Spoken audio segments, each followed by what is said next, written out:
Dear students, I welcome you DCE e-learning.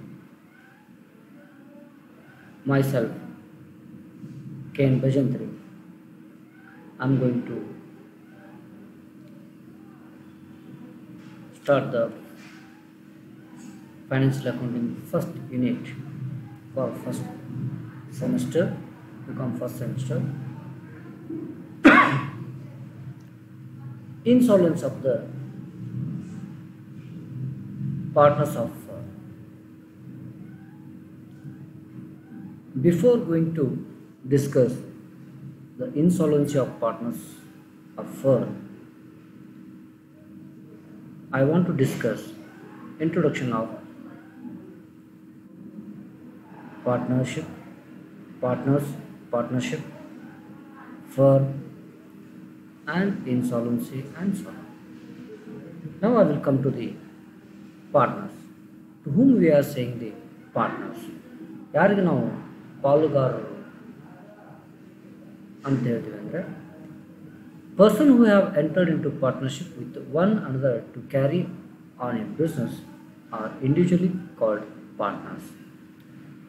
ಯಾವ ವ್ಯಕ್ತಿ ಒಂದು ವ್ಯವಹಾರದಲ್ಲಿ ಇನ್ನೊಬ್ಬನ ಜೊತೆ ಸೇರಿಕೊಂಡು ಮಾಡ್ತಕ್ಕಂಥ ವ್ಯವಹಾರವನ್ನು ನಾವು ಪಾಲುಗಾರಿಕೆ ಅಥವಾ ಪಾರ್ಟ್ನರ್ಸ್ ಅಂತ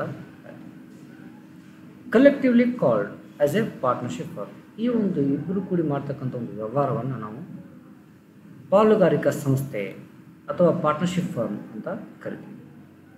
and the name under which their business is carried on is called the firm.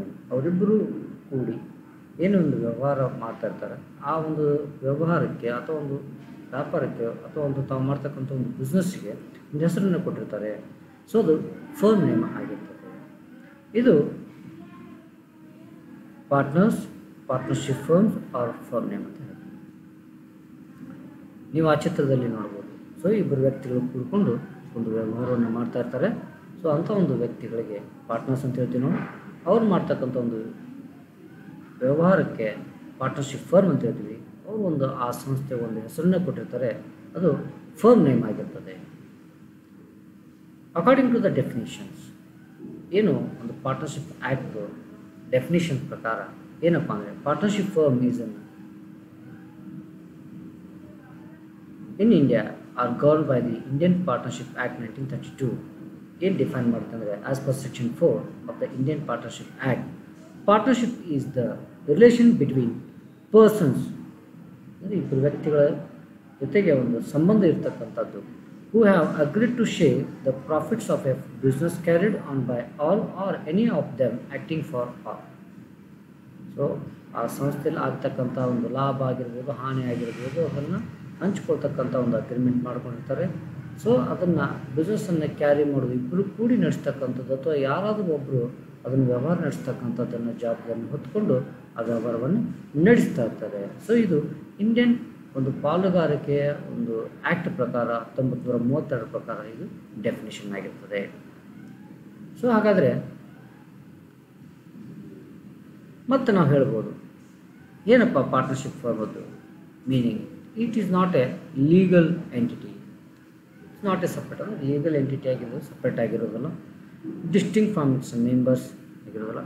Collective name is given to individual or composing it. ಹೇಳಿದ್ದೆ ನಾನು, ಇಬ್ಬರು ತಮ್ಮ ಪಾಲುದಾರರು ತಮ್ಮ ಹೆಸರನ್ನು ಕೊಡ್ಬೋದು ಅಥವಾ ಸೇರಿಕೊಂಡು ಹೊಸದಾಗಿ ಒಂದು ಹೆಸರನ್ನು ಕೊಡ್ಬೋದು. ಸೊ ಇದು ಅದು ಪಾರ್ಟ್ನರ್ಶಿಪ್ದ ಮೀನಿಂಗ್ ಆಗಿರ್ತದೆ. ಈ ಲಕ್ಷಣಗಳು ಈ ರೀತಿ ಇರ್ತದೆ. ಮೆಂಬರ್ಶಿಪ್ ಇರ್ತಾರೆ, ಇಬ್ಬರಿಗಿಂತ ಹೆಚ್ಚಿಗೆ. ಸೊ ಕೆಲವು ಸಂಸ್ಥೆಗಳಲ್ಲಿ 10, ಕೆಲವು ಸಂಸ್ಥೆಗಳಲ್ಲಿ 20 ಮೆಂಬರ್ಸ್ ಆಗಲಿಕ್ಕೆ ಅವಕಾಶಗಳಿರ್ತದೆ. ಅನ್ಲಿಮಿಟೆಡ್ ಲಯಬಿಲಿಟೀಸ್ ಅಂತ ಹೇಳ್ತೀವಿ ಎರಡನೇದು. ಸೊ ಅಂದರೆ ಪಾರ್ಟ್ನರ್ಸ್ದು ಲಯಬಿಲಿಟೀಸ್ ಆರ್ ನಾಟ್ ಲಿಮಿಟೆಡ್. ಒಂದು ಕಂಪ್ನಿ ಅಂತ ಬಂದಾಗ ಅವರ ಒಂದು ಜವಾಬ್ದಾರಿ ಅಥವಾ ಅವ್ರ ಲಯಬಿಲಿಟಿ ಲಿಮಿಟೆಡ್ ಆಗಿರ್ತೈತೆ. ಬಟ್ ಪಾರ್ಟ್ನರ್ಶಿಪ್ ಫರ್ಮ್ಸಲ್ಲಿ ಅನ್ಲಿಮಿಟೆಡ್ ಲಯಬಿಲಿಟಿ, ಅವ್ರ ಹೊಣೆಗಾರಿಕೆ, ಸಂಸ್ಥೆ ಯಾವುದೇ ಒಂದು ತೊಂದರೆ ಅಂತ ಬಂದಾಗ ಅವರು ತಮ್ಮ ವೈಯಕ್ತಿಕ ಆಸ್ತಿಯನ್ನು ಅದರ ಮಾರಿ ತಮ್ಮ ಅಂದರೆ ಸಂಸ್ಥೆ ಮಾಡಿದಂಥ ಒಂದು ಹೊಣೆಗಾರಿಕೆಯನ್ನು ತೀರಿಸಬೇಕಾಗ್ತದೆ. Sharing of profit or loss. So ಎಲ್ಲರೂ ಏನು ಪ್ರಾಫಿಟ್ ಆಗ್ತದೆ ಅದನ್ನು ಪಾರ್ಟ್ನರ್ಸರು ಹಕ್ಕುದಾರರಾಗಿರ್ತಾರೆ, ಅದನ್ನು ಶೇರನ್ನು ಹಂಚಿಕೊಳ್ತಾರೆ, ಅಂದರೆ ತಮ್ಮ ಭಾಗದ ಲಾಭವನ್ನು ತಾವು ಹಂಚಿಕೊಳ್ತಾರೆ. ಲಾಸ್ ಬಂದರೂ ಅದೇ ರೀತಿಯಾಗಿ ಸೊ ತಮ್ಮದೊಂದು ರೇಷಿಯೋ ಅಂತ ಇರ್ತದೆ, ಆ ರೇಷಿಯೋ ಪ್ರಕಾರ ಪ್ರಾಫಿಟ್ ಆಗಿರ್ಬೋದು, ಲಾಸ್ ಆಗಿರ್ಬೋದು ಹಂಚಿಕೆ ಮಾಡ್ಕೊಳ್ತಾರೆ. ಮ್ಯೂಚುವಲ್ ಏಜೆನ್ಸಿ ಅಂತ ಹೇಳ್ತೀವಿ ನಾವು. ಸೊ ಇಬ್ಬರು ಕೂಡಿಕೊಂಡು ಒಂದು ಒಮ್ಮತಿ ಮೇರೆಗೆ ಈ ಸಂಸ್ಥೆನ ಇದು ಮಾಡ್ತಿರ್ತಾರೆ. ವಾಲಂಟರಿ ರಿಜಿಸ್ಟ್ರೇಷನ್, ಸೊ ಕೆಲವು ಸಲ ಕಂಪಲ್ಸರಿ ಅಂತ ರಿಜಿಸ್ಟ್ರೇಷನ್ ಇರ್ತದೆ ಅಥವಾ ವಾಲಂಟರಿ ರಿಜಿಸ್ಟ್ರೇಷನ್ ಇರ್ತದೆ. ಸೊ ಲೀಗಲ್ ಆಗಿ ಬಿಸ್ನೆಸ್ ನಡೆಸಬೇಕಂದಾಗ ಕೆಲವು ಸಲ ಕಂಪಲ್ಸರಿಯಾಗಿ ನಾವು ರಿಜಿಸ್ಟ್ರೇಷನ್ ಮಾಡಬೇಕಾಗತ್ತೆ ಅಥವಾ ಒಪ್ಪಂದದ ನಡುವೆ ವಾಲಂಟರಿ ರಿಜಿಸ್ಟ್ರೇಷನ್ ಆದರೂ ನಾವು ಮಾಡಿಕೊಂಡು ಸೊ ರಿಜಿಸ್ಟ್ರೇಷನ್ ಮಾಡದೆ ವ್ಯವಹಾರವನ್ನು ಮಾಡ್ಬೋದು. ಕಂಟಿನ್ಯೂಟಿ, ಸೊ ಯಾವಾಗಲೂ ಇರ್ತದೆ.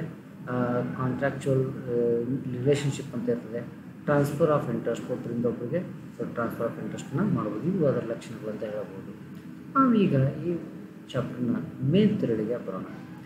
ಸೊ ಇಲ್ಲಿ ನಾವು meaning of solvency and insolvency ಅಂತ ಹೇಳ್ತೀವಿ. ಸಾಲ್ವೆನ್ಸಿ ಅಂದರೆ ಏನು? ಸಬಲ ಅಂತ ಹೇಳ್ತೀವಿ. ವ್ಯಕ್ತಿ ತಾನು ಮಾಡಿದಂಥ ಸಾಲವನ್ನು ತೀರಿಸುವಂಥ ವ್ಯಕ್ತಿಗೆ ಸಾಲ್ವೆನ್ಸಿ ಅಂತ ಹೇಳ್ತೀವಿ ನಾವು. So assets are more than the liabilities. Okay, so ಇಲ್ಲಿ ಯಾರು ಆಸ್ತಿಗಳು ಜಾಸ್ತಿ ಆಗಿರ್ತೈತಿ ಮತ್ತು ಜವಾಬ್ದಾರಿಗಳು ಅಂತ ಸಾಲ ಅಂತ ಆಗಿರ್ಬೋದು, ಲಯಬಿಲಿಟಿ ಅಥವಾ ಹೊಣೆಗಾರಿಕೆ ಕಡಿಮೆ ಇರ್ತದೆ ಅಂಥ ಒಂದು ವ್ಯಕ್ತಿಗೆ ಸಾಲ್ವೆನ್ಸಿ ಅಂತ ಹೇಳ್ತೀವಿ. ಅಂದರೆ ತಾನು ಮಾಡಿದಂಥ ಸಾಲ ಆಗಿರ್ಬೋದು, ತಾನು ಮಾಡಿದಂಥ ಏನಾದರೂ ನಷ್ಟವನ್ನು ಅನುಭವಿಸಿದಾಗ ಸರಿಪಡಿಸ್ತಕ್ಕಂಥ ಒಂದು ವ್ಯಕ್ತಿ ಅವನಲ್ಲಿ ಶಕ್ತಿ ಇರ್ತದೆ. ಅಂದರೆ ಅಸೆಟ್, ಅವನ ಆಸ್ತಿ ದೊಡ್ಡದಾಗಿರ್ತದೆ ಬಟ್ ಹೊಣೆಗಾರಿಕೆ ಕಡಿಮೆ ಇರ್ತದೆ. ಅತಿ ಸರಳವಾಗಿ ಅವನು ತನ್ನ ಹೊಣೆಗಾರಿಕೆಯನ್ನು ತೀರಿಸ್ಕೋಬೋದು ಅಂಥ ಒಂದು ವ್ಯಕ್ತಿಗೆ ನಾವು ಸಾಲ್ವೆನ್ಸಿ ಅಂತ ಹೇಳ್ತೀವಿ. ಇನ್ಸಾಲ್ವೆನ್ಸಿ ಅಂತಂದರೆ ಏನು? ಇನ್ ಎ ಸಿಂಪಲ್ ಟರ್ಮಲ್ಲಿ ಹೇಳ್ಬೇಕಂದ್ರೆ a firm is called insolvent ಅಥವಾ a partner is called insolvent when it is unable to meet its financial obligations. ಅಂದರೆ ಲಯಬಿಲಿಟಿ ಜಾಸ್ತಿ ಇರ್ತದೆ ಈ ವ್ಯಕ್ತಿ ಬಟ್ ಆಸ್ತಿ ಕಡಿಮೆ ಇರ್ತದೆ. ಸೊ ತನ್ನ ಸಾಲ ತೀರಿಸುವ ಕೆಪಾಸಿಟಿ ಅಂದರೆ ತನ್ನ ಸಾಲ ತೀರಿಸುವ ಶಕ್ತಿಗಿಂತ ಹೆಚ್ಚಿಗೆ ದುಡ್ಡನ್ನು ಸೊ ಸಾಲವನ್ನಾಗಿ ಪಡೆದಿರ್ತಾನೆ, ಅವನಿಗೆ ಇನ್ಸಾಲ್ವೆನ್ಸಿ. ಅದೇ ರೀತಿ ಇನ್ಸಾಲ್ವೆನ್ಸಿ ಫರ್ಮ್ ಅಂತಂದರೆ the firm it is unable to pay ಅಥವಾ unable to meet its financial obligations ಅಂತ ಹೇಳ್ತೀವಿ. ತನ್ನ ಒಂದು ಸಂಸ್ಥೆಯಲ್ಲಿ ಆಗತಕ್ಕಂತಹ ಒಂದು ವ್ಯವಹಾರಗಳ ತೊಂದರೆಗಳನ್ನು ಮೀಟ್ ಮಾಡ್ತಕ್ಕಂಥದ್ದು, ಅಂದರೆ ವ್ಯವಹಾರವನ್ನು ನಡೆಸುವಂಥ ಶಕ್ತಿಯನ್ನು ಕಳ್ಕೊಂಡಿರತಕ್ಕ ಒಂದು ಸಂಸ್ಥೆಗೆ ನಾವು ಇನ್ಸಾಲ್ವೆನ್ಸಿ ಅಂತಂದರೆ ದಿವಾಳಿತನ. ಸೊ ಸಂಸ್ಥೆ ಹೆಚ್ಚಿನ ಪ್ರಮಾಣದಲ್ಲಿ ಸಾಲ ಮಾಡಿಕೊಂಡು ದಿವಾಳಿ ಆಗಿರ್ತಕ್ಕಂಥದ್ದಕ್ಕೆ ನಾವು ಇನ್ಸಾಲ್ವೆನ್ಸಿ ಫಾರ್ಮ್ ಅಂತ ಹೇಳ್ತೀವಿ ನಾವು. ಸೊ ಇಲ್ಲಿ ಹಾಗಾದರೆ ನೋಡಿರಿ ಮತ್ತೊಂದು ಸಾರಿ ಅದರ ಅರ್ಥವನ್ನು ನೋಡೋಣ. Capital of accounts of partners always shows debit balance. So ಇಲ್ಲಿ ಪಾರ್ಟ್ನರ್ಸ್ದು ಯಾವಾಗಲೂ ಅಂದರೆ ಕ್ರೆಡಿಟ್ಗಿಂತ ಡೆಬಿಟ್ ಬ್ಯಾಲೆನ್ಸ್ ಜಾಸ್ತಿ, ಅಂದರೆ ಹೊಣೆಗಾರಿಕೆನೇ ಜಾಸ್ತಿ ತೋರಿಸ್ತಾ ಇರ್ತದೆ. ಸೊ ಇಲ್ಲಿ ಕ್ಯಾಪಿಟಲ್ ಲಾಸನ್ನು ಅಂದರೆ ಈ ಒಂದು ಇನ್ಸಾಲ್ವೆನ್ಸಿ ಆಫ್ ದ ಪಾರ್ಟ್ನರ್ಶಿಪ್ ಫಾರ್ಮಲ್ಲಿ treated as capital loss which should be border by the solvent partners. ಇಲ್ಲಿ ಯಾವ ಒಂದು ವ್ಯಕ್ತಿಯಿಂದ ದಿವಾಳಿ ಆಗ್ತದೆ ಅಂದರೆ ಯಾವ ವ್ಯಕ್ತಿಯಿಂದ ಒಂದು ತೊಂದರೆ ಆಗ್ತದೆ ಆ ವ್ಯಕ್ತಿಯನ್ನು ಸಾಲ್ವೆಂಟ್ ಪಾರ್ಟ್ನರ್ಸ್ ಸರಿಪಡಿಸ್ಕೊಳ್ತದೆ.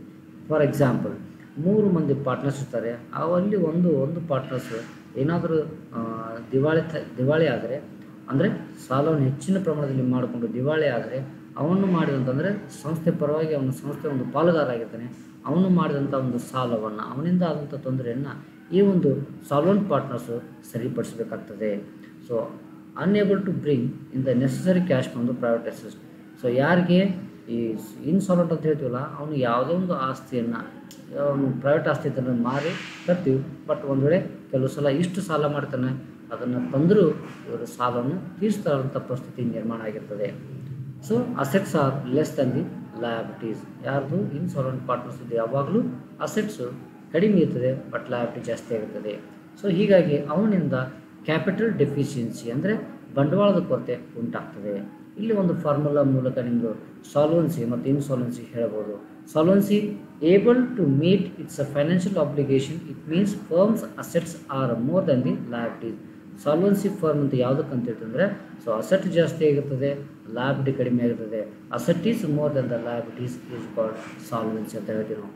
ಇನ್ಸಾಲ್ವೆನ್ಸಿ ಅಂತಂದರೆ ಯಾವ್ದು ಹೇಳ್ತೀವಿ?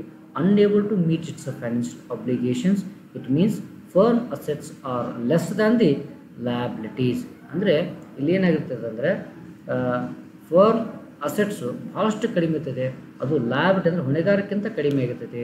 ಸೊ ಹೀಗಾಗಿ ಏನಾಗುತ್ತೆ ಅಂತಂದರೆ ಇದು ಸಂಸ್ಥೆಗೆ ತೊಂದರೆ ಆಗ್ತದೆ. ಅಂದರೆ liabilities are more but assets are less ಆಗಿರ್ತದೆ. ಸೊ ಇಲ್ಲೇ ಸ್ವಲ್ಪ ಸಿಂಬಲ್ ಚೇಂಜ್ ಆಗಿದೆ, ನಾನು ಸ್ವಲ್ಪ ಇದನ್ನು ಸರಿಪಡಿಸ್ಲಿಕ್ಕೆ ಪ್ರಯತ್ನ ಮಾಡ್ತೀನಿ. ಓಕೆ, ಇನ್ನು ಮುಂದೆ ಬರ್ತಕ್ಕಂಥದ್ದು ಅಕೌಂಟಿಂಗ್ ಪ್ರೊಸೀಜರ್ಸ್ ಏನು? ಈ ಒಂದು ಇನ್ಸಾಲ್ವೆನ್ಸಿ ಫರ್ಮಲ್ಲಿ ಅಕೌಂಟಿಂಗ್ ಪ್ರೊಸೀಜರ್ಸ್ ಏನಾಗಿರ್ತದೆ ನೋಡೋಣ. ಇಲ್ಲೇ ಮೊದಲಿಗೆ realisation of account is prepared. Realisation ಅಕೌಂಟನ್ನು ಪ್ರಿಪೇರ್ ಮಾಡಬೇಕಾಗುತ್ತೆ. ರಿಯಲೈಸೇಷನ್ ಅಕೌಂಟ್ ಅಂದರೆ it's the process of so ಆ ಸಂಸ್ಥೆ ಮುಚ್ಚುವಂಥ ಒಂದು ಸ್ಥಿತಿ ನಿರ್ಮಾಣ ಆಗಿದ್ದು ಒಬ್ಬ ದಿವಾಳಿತನದಿಂದ ಫರ್ಮೇ ಮುಚ್ಚಬೇಕಾಗ್ತದೆ. ಅಂಥ ಸಮಯದಲ್ಲಿ ರಿಯಲೈಸೇಷನ್ ಅಕೌಂಟ್ ಅಂತ ಹಾಕ್ತೀವಿ. ಈ ರಿಯಲೈಸೇಷನ್ ಅಕೌಂಟ್ ಎದಕ್ಕೆ ಹಾಕ್ತೀವಿ ಅಂತಂದರೆ ನಮ್ಮ ಸಂಸ್ಥೆಯಲ್ಲಿ ಇರ್ತಕ್ಕಂಥ ಅಸೆಟ್ಟನ್ನು ಮಾರಿಬಿಟ್ಟು ಕ್ಯಾಶ್ ಆಗಿ ಕನ್ವರ್ಟ್ ಮಾಡ್ತಕ್ಕಂಥದ್ದು ವ್ಯವಸ್ಥೆ ಆಗ್ತದೆ. ಅದಕ್ಕೆ ನಾವು ರಿಯಲೈಸೇಷನ್ ಅಕೌಂಟ್ ಅಂತ ಹೇಳ್ತೀವಿ. ಸೊ ಒಟ್ಟಾರೆಯಾಗಿ ಸಂಸ್ಥೆ ರಿಯಲೈಸೇಷನ್ ಅಕೌಂಟನ್ನು ಪ್ರಿಪೇರ್ ಮಾಡ್ತದೆ, ರಿಯಲೈಸೇಷನ್ ಅಕೌಂಟನ್ನು ಕ್ಲೋಸ್ ಮಾಡ್ತದೆ.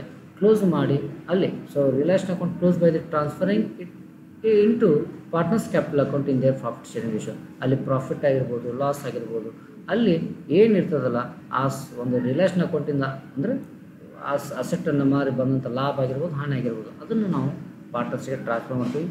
ಇನ್ case there is a loss on realisation, the solvent partners will have bring cash equal to their respective shares of loss ಅಂತ ಹೇಳ್ತೀವಿ ನಾವು.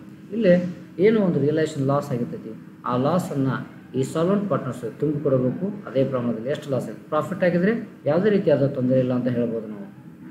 ನೆಕ್ಸ್ಟು ಅಕ್ಯುಮುಲೇಟೆಡ್ ರಿಸರ್ವ್ಸ್ ಮತ್ತು ಪ್ರಾಫಿಟ್ ಏನು ಲಾಸ್ ಇದೆಯಲ್ಲ ಅವನ್ನೆಲ್ಲವೂ ಪಾರ್ಟ್ನರ್ಸ್ ಅವ್ರಿಗೆ ಶೇರಿಂಗ್ ರೇಷಿಯೋ ಮೇಲೆ ನಾವು ಟ್ರಾನ್ಸ್ಫರ್ ಮಾಡಬೇಕು.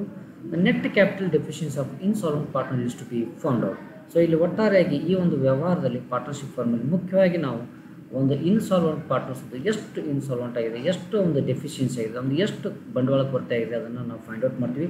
ಆ ಒಂದು ಕೊರತೆಯನ್ನು ಈ ಸಾಲ್ವೆಂಟ್ ಪಾರ್ಟ್ ಉಳಿದಂಥ ಪಾಲುದಾರರು ಅದನ್ನು ಸಮವಾಗಿ ಅಥವಾ ಅವರೊಂದು ಕ್ಯಾಪಿಟಲ್ ರೇಷಿಯೋ ಅಂತ ಬರ್ತದೆ ಅದನ್ನು ಹಂಚಿಕೊಂಡು ಅದನ್ನು ಸರಿಪಡಿಸ್ಬೇಕಾಗುತ್ತೆ. ಕೊನೆಯದಾಗಿ final statement is to be made between solvent partners. ಉಳಿದಂಥ ದುಡ್ಡನ್ನು ನಾವು ಅವ್ರಿಗೆ ಪಾರ್ಟ್ನರ್ಸ್ಗೆ ನಾವಿಲ್ಲಿ ಟ್ರಾನ್ಸ್ಫರ್ ಮಾಡಬೇಕಾಗ್ತದೆ. ಅಂದರೆ ಎಲ್ಲವನ್ನೂ ಅವನು ಡೆಫಿಷಿಯನ್ಸಿಯನ್ನು ಕೊರತೆಯನ್ನು ಎಲ್ಲವನ್ನೂ ನೀಗಿಸಿ ಕೊನೆಯದಾಗಿ ಉಳಿದ್ರೆ ದುಡ್ಡನ್ನು ಏನಾದರೂ ಸಂಸ್ಥೆ ಲಾಭ ಆಗ್ಬೋದು, ಹಾನಿ ಆಗ್ಬೋದು, ಅದು ಕೊನೆ ಕ್ಯಾಶ್ ಉಳಿದಿರ್ಬೋದು, ಉಳಿಯದೇ ಇರ್ಬೋದು. ಸೊ ಅದನ್ನು ಉಳಿದಂಥ ಅಂದರೆ ಎಲ್ಲ ಅಕೌಂಟ್ಸ್ಗಳನ್ನು ಸೆಟ್ಲ್ ಮಾಡಿ ಉಳಿದಂಥ ಸಾಲ್ವೆಂಟ್ ಪಾರ್ಟ್ನರ್ಸ್ಗೆ ನಾವು ಅವರ ಅಕೌಂಟಿಗೆ ದುಡ್ಡನ್ನು ಹಾಕಿ ಸೆಟ್ಲ್ ಮಾಡ್ತಕ್ಕಂಥದ್ದಾಗಿರ್ತದೆ ಇಲ್ಲಿ. ಸೊ ಹೀಗಾಗಿ ಇಲ್ಲಿ ರಿಯಲೈಸೇಷನ್ ಅಕೌಂಟ್, ಕ್ಯಾಶ್ ಅಕೌಂಟ್, ಆ ಬಳಿಕ ಪಾರ್ಟ್ನರ್ಸ್ ಕ್ಯಾಪಿಟಲ್ ಅಕೌಂಟನ್ನು ನಾವು ಹಾಕ್ತೀವಿ. ಸೊ ಡೆಫಿಷಿಯನ್ಸಿ ಅಕೌಂಟನ್ನು ಹಾಕ್ತೀವಿ. ಸೊ ಒಟ್ಟಾರೆಯಾಗಿ ಕ್ಯಾಶ್ ಅಕೌಂಟ್ ಮೂಲಕ ಅವರ ದುಡ್ಡನ್ನು ತುಂಬಿ ನಾವು ಅಕೌಂಟನ್ನು ಕ್ಲೋಸ್ ಮಾಡ್ತೀವಿ. ಸೊ ಇವೆಲ್ಲ ಅಕೌಂಟನ್ನು ಮಾಡಲಿಕ್ಕೆ ಈ ಫಾಲೋವಿಂಗ್ ಎಂಟ್ರೀಸ್ ಆಗ್ತದೆ. ಇಲ್ಲಿ ಅಕೌಂಟಿಂಗ್ ಎಂಟ್ರೀಸ್ ಬರ್ತವೆ. ಒಂದು asset transfer to at book value, realisation ಅಂದರೆ ಅಸೆಟ್ಸನ್ನು ಟ್ರಾನ್ಸ್ಫರ್ ಮಾಡ್ತೀವಿ ನಾವು, ಅದಕ್ಕೆ realisation account debit to each asset account ಅಂತ ಹೇಳ್ತೀವಿ. ಎಕ್ಸಾಂಪಲ್ಸ್ ಫರ್ನಿಚರ್ ಆಗಿರ್ಬೋದು, ಮಟೀರಿಯಲ್ಸ್, ಮಷೀನ್ಸ್ ಏನಿದೆ ಅವೆಲ್ಲವನ್ನು ಟ್ರಾನ್ಸ್ಫರ್ ಮಾಡಬೇಕಾಗ್ತದೆ. ಎರಡನೇದು ಲಯಬಿಲಿಟೀಸನ್ನು ಟ್ರಾನ್ಸ್ಫರ್ ಮಾಡ್ತೀವಿ. So each liability account debit to realisation account ಅಂತ ಹೇಳ್ತೀವಿ ನಾವು. ಇನ್ನು ಇದು ಅಸೆಟ್ ಮತ್ತು ಲಯಬಿಲಿಟಿ ಟ್ರಾನ್ಸ್ಫರ್ ಮಾಡಿದಾಗ. ಮೂರನೇದು ಈ ಅಸೆಟ್ಟನ್ನು ಮಾರಲಿಕ್ಕೆ ನಮಗೆ ಅಂದರೆ ಅಸೆಟ್ಟನ್ನು ಮಾರಿದಾಗ ಕ್ಯಾಶ್ ಬರ್ತದೆ, ಅದಕ್ಕೆ ನಾವು asset realisation cash, bank account debit to realisation account ಅಂತ ಹೇಳ್ತೀವಿ ನಾವು. ಈ ರಿಯಲೈಸೇಷನ್ ಮಾಡುವ ಕೆಲವು ಎಕ್ಸ್ಪೆನ್ಸಸ್ಗಳು ಬರ್ತವೆ, ಅದನ್ನು ನಾವು ಪೇ ಮಾಡಲೇಬೇಕು. ಪೇ ಮಾಡಿದಾಗಲೇ ಅಸೆಟ್ಟನ್ನು ಮಾರಲಿಕ್ಕಾಗ್ತದೆ. ಅದಕ್ಕೆ ರಿಯಲೈಸೇಷನ್ ಎಕ್ಸ್ಪೆನ್ಸಸ್ಸನ್ನು ನಾವು ಯಾವ ರೀತಿ ಎಂಟ್ರಿ ಮಾಡ್ತೀವಿ ಅಂದರೆ realisation account debit to bank account ಅಂತ ಎಂಟ್ರಿ ಮಾಡ್ತೀವಿ. ಇನ್ನು liabilities are paid in full settlement. ಏನು ಸಂಸ್ಥೆ ಒಂದು ಲಯಬಿಲಿಟೀಸ್ ಇರ್ತವೆ, ಔಟ್ಸೈಡ್ ಲಯಬಿಲಿಟೀಸನ್ನು ನಾವು ಪೇ ಮಾಡಬೇಕು. ಅದನ್ನು ಪೇ ಮಾಡಿದಾಗ ಯಾವ ರೀತಿ ಎಂಟ್ರಿ ಅಂದರೆ realisation account debit to bank account ಅಂತ ಹೇಳ್ತೀವಿ ನಾವು. ಇನ್ನು ಏನಾದರೂ ರಿಯಲೈಸೇಷನ್ ಎಲ್ಲ ಅಕೌಂಟ್ ಕ್ಲೋಸ್ ಮಾಡುವಾಗ ಪ್ರಾಫಿಟ್ ಏನಾದರೂ ರಿಯಲೈಸೇಷನ್ ಪ್ರಾಫಿಟನ್ನು ನಾವೆಲ್ಲ ಅಕೌಂಟ್ಸ್ ಪಾರ್ಟ್ನರ್ಸ್ಗೆ ಟ್ರಾನ್ಸ್ಫರ್ ಮಾಡ್ತೀವಿ. Realisation account debit to each partners capital account, A B C ಯಾರೇ ಆಗಿರ್ಬೋದು ಅವರ ಒಂದು ಕ್ಯಾಪಿಟಲ್ಗೆ ಸೊ ನಾವು ಕ್ರೆಡಿಟ್ ಮಾಡ್ತೀವಿ. ಒಂದು ವೇಳೆ ಲಾಸ್ ಆದರೆ each partners capital account realisation account ಅಂತ ಹೇಳ್ತೀವಿ ನಾವು. ಅಂದರೆ ಅವರು ಅಕೌಂಟಿಗೆ ಡೆಬಿಟ್ ಹಾಕಿ ರಿಯಲೈಸೇಷನ್ ಅಕೌಂಟಿಗೆ ಕ್ರೆಡಿಟ್ ಹಾಕ್ತೀವಿ ಅಂದರೆ ಲಾಸನ್ನು. ಇನ್ನು ಸಾಲ್ವೆಂಟ್ ಪಾರ್ಟ್ನರ್ಸ್ ಏನಾದರೂ ಲಾಸ್ ಆಗಿದ್ದರೆ ಈಕ್ವಲ್ ಅಮೌಂಟನ್ನು ಕ್ಯಾಶ್ ಹಾಕಬೇಕು. ಅದಕ್ಕೆ ನಾವು bank account debit solvent partners capital account ಅಂತ ಇಲ್ಲಿ ಇನ್ಸಾಲ್ವೆಂಟ್ ಬರೋದಿಲ್ಲ. So bank account debit solvent partners ಅಂತ ಹೇಳ್ತೀವಿ. ಇನ್ನು ಡೆಫಿಷಿಯನ್ಸಿ ಏನಾದರೂ ಬಂದರೆ so insolvent partners bought in cash recover ಮಾಡಿದೆ ಅಂದರೆ ಅವನು ಏನು ಡೆಫಿಷಿಯನ್ಸಿ ಇನ್ಸಾಲ್ವೆಂಟ್ ಪಾರ್ಟ್ನರ್ ಇರ್ತಾರೆ ಅವನ ಕಡೆಯಿಂದ ಏನಾದರೂ ಅಸೆಟ್ಸ್ ಅಥವಾ ಏನಾದರೂ ವೈಯಕ್ತಿಕ ಆಸ್ತಿ ಇದ್ದರೆ ಬರ್ತಕ್ಕಂಥ ದುಡ್ಡಿದ್ರೆ ಅದನ್ನು ನಾವು ಕಲೆಕ್ಟ್ ಮಾಡ್ತೀವಿ. ಅದಕ್ಕೆ bank account debit insolvent partners capital account ಅಂತ ಹೇಳ್ತೀವಿ ನಾವು. ಈ ರೀತಿಯಾಗಿ ಅವನು ಕಲೆಕ್ಟ್ ಮಾಡ್ತೀವಿ. ಇನ್ನು capital deficiency of the insolvent partners transfer to solvent partners. ಅವನ ಒಂದು ಇದನ್ನು ನಾವು ಸಾಲ್ವೆಂಟ್ ಪಾರ್ಟ್ನರ್ ಮಾಡ್ತೀವಿ. ಈಚ್ ಸಾಲ್ವೆಂಟ್ ಪಾರ್ಟ್ನರ್ಸ್ ಎ ಆಗಿರ್ಬೋದು, ಬಿ ಆಗಿರ್ಬೋದು, each solvent partners capital account debit to insolvent partner ಅಂತ ಹೇಳ್ತೀವಿ ನಾವು. ಫೈನಲ್ ಆಗಿ final payment made to the partners ಅಂತ ಬಂದಾಗ partners capital account debit to cash or bank account ಅಂತ ಅಂದರೆ ಕ್ಯಾಶ್ ಅಕೌಂಟ್ ಮೂಲಕ ಸೊ ಸಾಲ್ವೆಂಟ್ ಪಾರ್ಟ್ನರ್ಸ್ಗೆ ಏನಾದರೂ ದುಡ್ಡು ಕೊಡೋದಿದ್ರೆ ಅದನ್ನು ಕೊಟ್ಟು ನಾವಿಲ್ಲಿ ಆ ಅಕೌಂಟನ್ನು ಕ್ಲೋಸ್ ಮಾಡ್ತೀವಿ. ಈ 11 ಎಂಟ್ರಿಗಳನ್ನು ಸರಿಯಾದ ರೀತಿಯಲ್ಲಿ ನೆನಪಿಟ್ಟುಕೊಂಡ್ರೆ, ಸರಿಯಾದ ರೀತಿಯಲ್ಲಿ ಮಾಡೋದನ್ನು ಕಲ್ತ್ಕೊಂಡ್ರೆ ಈ ಒಂದು ಇನ್ಸಾಲ್ವೆನ್ಸಿ ಆಫ್ ದ ಪಾರ್ಟ್ನರ್ಶಿಪ್ ಫಾರ್ಮನ್ನು ನಾವು ಸರಿಯಾದ ರೀತಿಯಲ್ಲಿ ಅಕೌಂಟ್ಸನ್ನು ಬರೀಬಹುದು. Thank you.